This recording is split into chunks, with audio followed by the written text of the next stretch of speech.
Welcome back. You can see the doors are back on our SEMA build. The green graphic is in place, and it won't be much longer before the body has made it back to the frame. We also had a Ford Windstar come in need of a transaxle, and we'll get started on that project as well. Thanks for tuning in. We've got one of the doors ready to paint, as well as the lower valance that goes between the radiator and the front bumper. We're not putting the booth up today. There's no activity in the shop, so I think we're going to be okay. Tomorrow, though, when we shoot the other door and the two fenders, we're definitely going to be putting the booth up. We've got 3 coats of base and 3 coats of pearl on it. It's looking really good and really clean. I'm not filming any of that because I don't want the overspray to get onto the camera. But as you can see, it looks really great. Both doors are done and they look real nice, but they're going to have to get wet sanded again, just like the body. Right now I'm 600 wet sanding the entire body down so that we can get the doors on it, and then we're going to do the graphic and then have to re-clear the entire car again.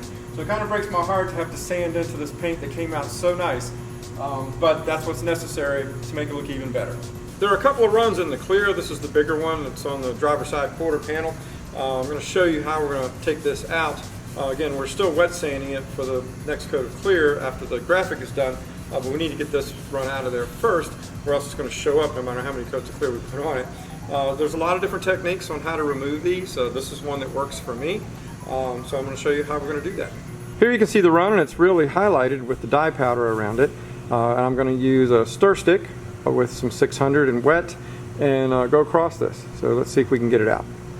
We've got a nice flat piece of stir stick, wrapping it in 600. We're going to wet that. Then we're going to go over the run. And the idea is to get the run out, keep it nice and flat, so that we don't disturb too much of the clear around the surrounding area. So let's see what we can do.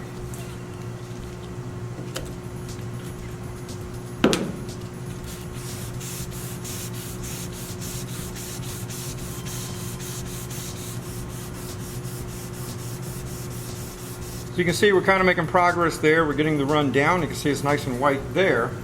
But then in the surrounding area of it, we're hitting here at the top, which would be normal because that's where the run had started. Then we're getting down here, which means we are getting a lot of the run out. So we just have to keep after it. I may have to shorten the stick, cut it in half, so I can really focus on one area of it so I don't get myself in too much trouble. But let's keep after it and see what we get. With just about a minute of sanding, we're just about there. You can see there's a little bit of a residual there and a couple there and there. And when we get those out, that's going to finish it off. So then we'll wet sand it the rest of the way until all the powder is gone. Then we know we're flat and it'll be ready for the next coat of clear. It's finally time to put the doors back on.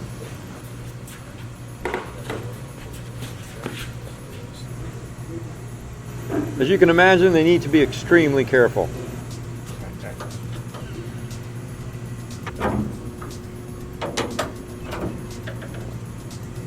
It's Wednesday and there's no school today, but I've got some students coming in a little bit later to help out. The car's been wet sanded again and pressure washed off, and now we're going to get it wiped down, paint the graphic on it, then I'm going to go back into the booth and put the clear coat on it. It's going to be a long day. With the graphic masked off, the students are triple checking to make sure that there's no lifting on the tape before the graphic goes on.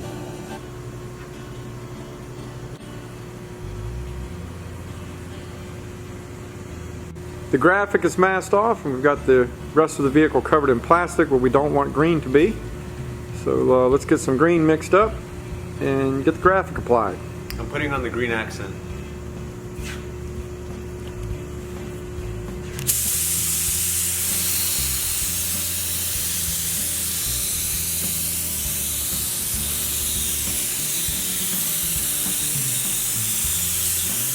Alejandro's laying it on as if the flames weren't there. Keeps everything nice and even. If he tried to follow the contours of the flames, it'll be heavy in too many spots. So this is a cleaner way to do it. It's also a nice dry coat, so that when he goes to put on the next series of coats, we're less likely to run, and it gives the next coats something to bond to.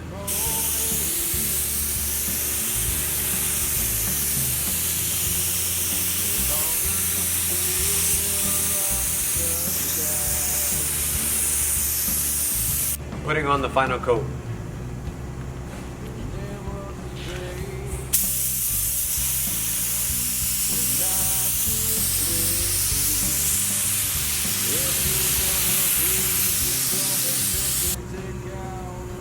You should be just as careful unmasking as you are when you're masking. The first coat of clear is on it. It doesn't look too bad. I'm getting ready to go in now and put on a couple more coats Hopefully we can get this stuff laid down well enough. It'll be very little polishing to do. Someone welded the tag bracket on this bumper, so we're going to need to cut the welds so we can finish off the bumper correctly. Since the bumper is going to be painted, the chrome needs to be sanded down so we can prepare these for green paint.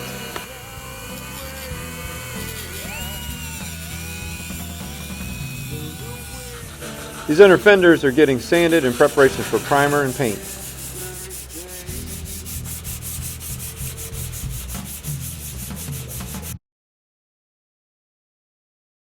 This '03 Windstar came to us needing a transmission, so we're going to get the kids started on pulling it out. With the airbox and battery out of the way, it's time to take off the hood.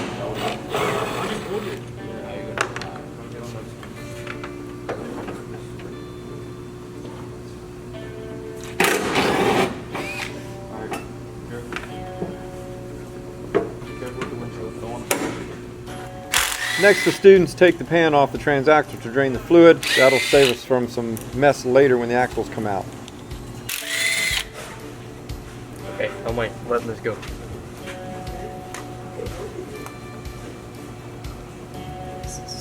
This is the first sign that someone had been in here before, which should have been a post cat here. Someone had welded in a straight pipe and done a pretty poor job of it as well.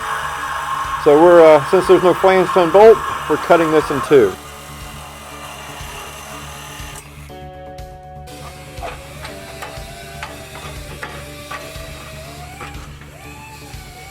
There are clearly signs that someone has had this transmission out before. Here you can see a couple of the transaxle bolts. This is one of the normal bolts we took out, and this is also a regular bolt, it's correct length and size, but someone has put what looks to be a ball joint nut in there as a spacer. So what we're not sure of is, did someone put that there because the threads in the block were damaged, which we're going to have to check that out when we get it loose, but anyway, that doesn't belong there. Next, the ball joints and tie rods are removed. The directions don't call for the alternator to be removed, but there's a reason we're doing it. I'm going to share that with you next time. 3, 2, 1, go! Our first team has an event this weekend, and two of them are out. One is injured, and the other one couldn't make it. So we're having two of the second team people fill in. They've been working together for a couple of days and doing a really good job. We'll let you know how these guys fared as a team next week.